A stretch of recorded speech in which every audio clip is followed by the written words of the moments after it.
I'm glad you stopped now because I was taking notes, more and more things to say, so it was getting longer. So,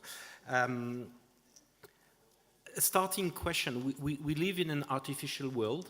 We are surrounded by artificial objects. Some of them are physical, you can see them, and others are what we call social artifacts. These are markets, organization, systems.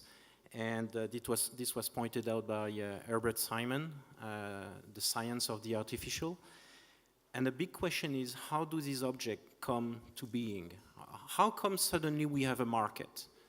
And of course, if you're a classical economist, you say, well, there is a demand, there is a supply, and there is a match, and market is where demand and supply match. Well, where does the supply come from, and where is the demand come from?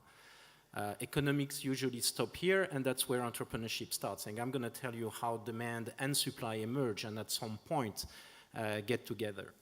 And in a more general sense, if we talk about an entrepreneurial society, I think everybody agrees, well, many agree that there is a need for a more entrepreneurial society. The question is how it can come into being. And there is a paradox here, because we've been talking about this entrepreneurial society for many, many years, and yet it's not really happening. And it's even, I would say, worse in large organizations. As we saw this morning, and as we probably experience it ourselves, a large organization keep talking about being more entrepreneurial, more innovative, and so on and so on. The entrepreneurial vocabulary now pervades the management literature. You cannot go to a large company today without hearing the fact that we need to be more innovative, and the CEO says, I tell them they should be more innovative, and nothing happens. What's going on? The statistics that 79% of managers say that there is a need to be more innovative, and 80% of CEOs say we're not satisfied with our innovation. This is a major problem. And so now we've got all these vocabularies and initiatives. We've got labs, hackathons, startups weekends, design thinking, and these flurries of initiative, all by themselves very interesting and fascinating. And yet there is this lingering doubt that this is not going to change much, the reality. So I call that the cargo cult of entrepreneurship and innovation. We put all the signs of entrepreneurship in organization. I mean, you've seen this flipper or this football table in the lobbies of the organization. The other day I was walking into a very large organization which I know is really, really not innovative. And in a corridor, there was a football table. Now, you don't play with it because, you have to work and you have deadlines and so on and so on, but the table is there. So the symbols and the signs are there as to sort of, and again, this is a cargo cult, as to desperately thinking that, this is going to make us more entrepreneurial. And by the way, you can come to the office on Friday, only on Friday, but you can come with a jean and a T-shirt because, hey, we want to be entrepreneurial. And yet it's not happening. And I think I can see two reasons to that. One is because, in fact, we still, don't really know how entrepreneurs create those social artifacts, those markets, those processes, those products. Where in fact we have, I think, a mythical vision of what entrepreneurship is about. We see entrepreneurs are creative geniuses. We talk about visionary individuals, superheroes. We talk about Steve Jobs and Mark Zuckerberg. And I think this is not what entrepreneurship is about. Of course, that happens, but that probably represents less than 1% or even less than 1% of what entrepreneurship and innovation really is about. The second reason is that if those organizations and even society can change and become more entrepreneurial, I think what we know about change is that it's not about tools and methods, it's about values. There's a lot of work that has been done around that. Deirdre McCloskey, for instance, is a historian that works on the advent of what she calls the bourgeois society, and she shows how it's values that drive institutional change and not the opposite. So we have to look at values.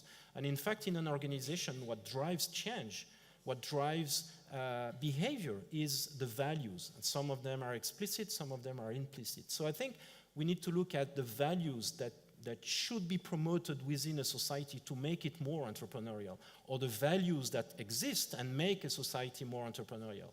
the values of Silicon Valley, the values in Israel. In any country, you have values that can be conducive or not. And in entrepreneurship, I must confess that I think we've suffered from what I want to be provocative, what I think are two extreme views of entrepreneurship. Both of them, I think, are wrong. One is this heroic vision. Entrepreneurship is about superheroes.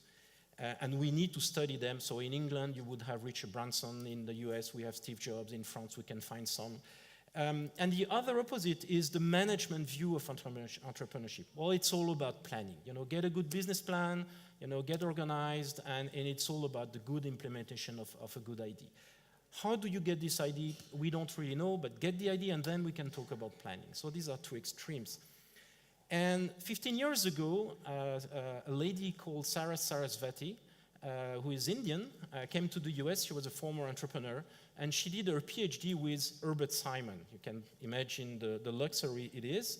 And she started with a simple question: how do entrepreneurs think? How do they make decisions? And how do they go about creating those artifacts?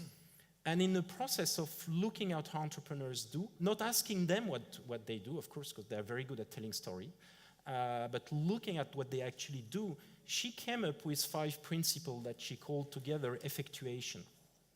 And so she turned around those myths, saying that to be an entrepreneur and a successful entrepreneur, you don't need to be a visionary. You can, some are, but you don't need to be a visionary. You don't need to be a superhero.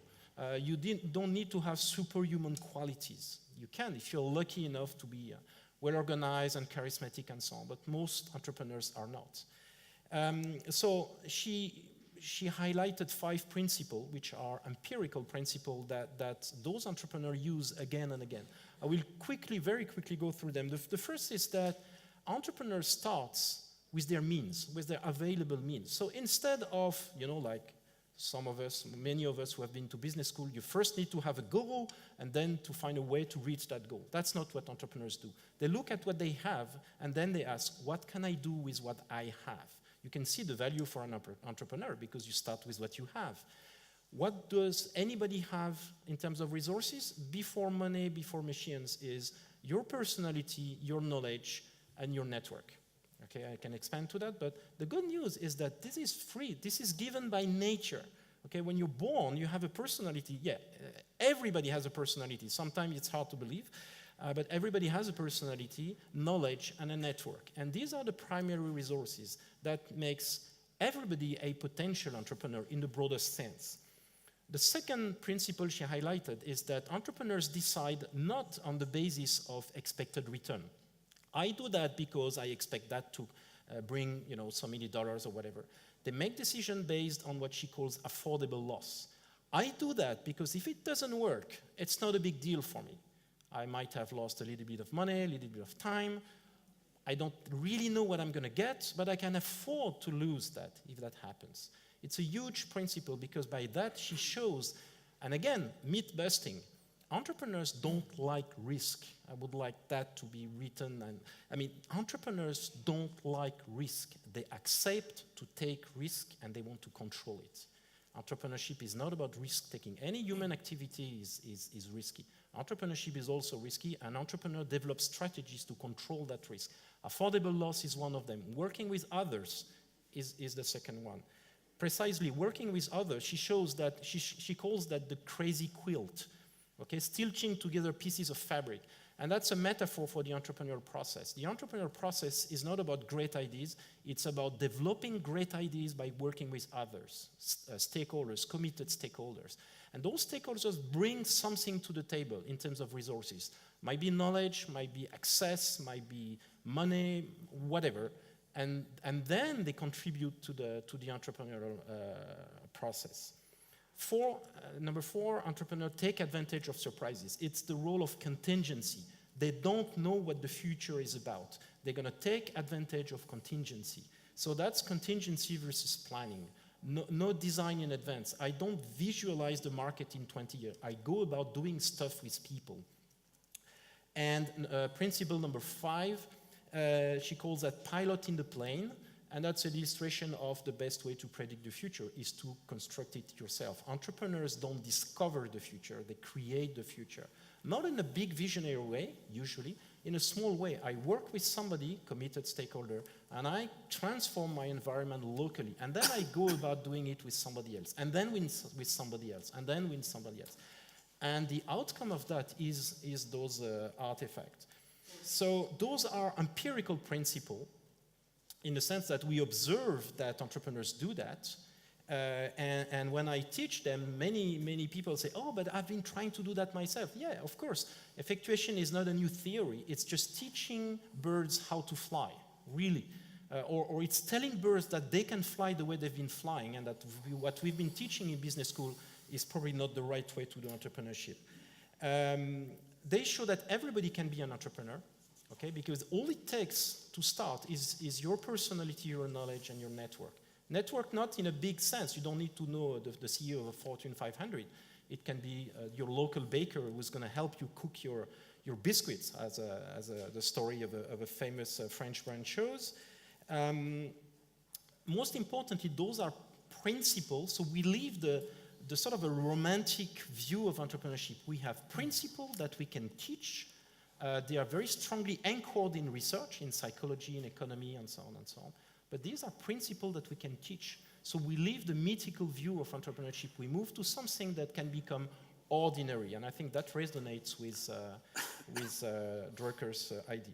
Behind that, there are values, of course, passions, pragmatism, trust in others, trust in the individual, the fact that there is self-organizations, trust in one's ability to control their environment. Mohamed Yunus said that providing somebody the way to control their environment, even in a very, very, very small way, is truly transformative. So just telling people that they can have a certain degree of control over their life is a life-changing, I think, event. It applies not just in business, in everywhere. These are social creative principles that are universal. And just to conclude on a more societal term, I think at a time when borders are closing and we see some clouds gathering, those principles, I think, are worth telling and sharing. Thank you very much.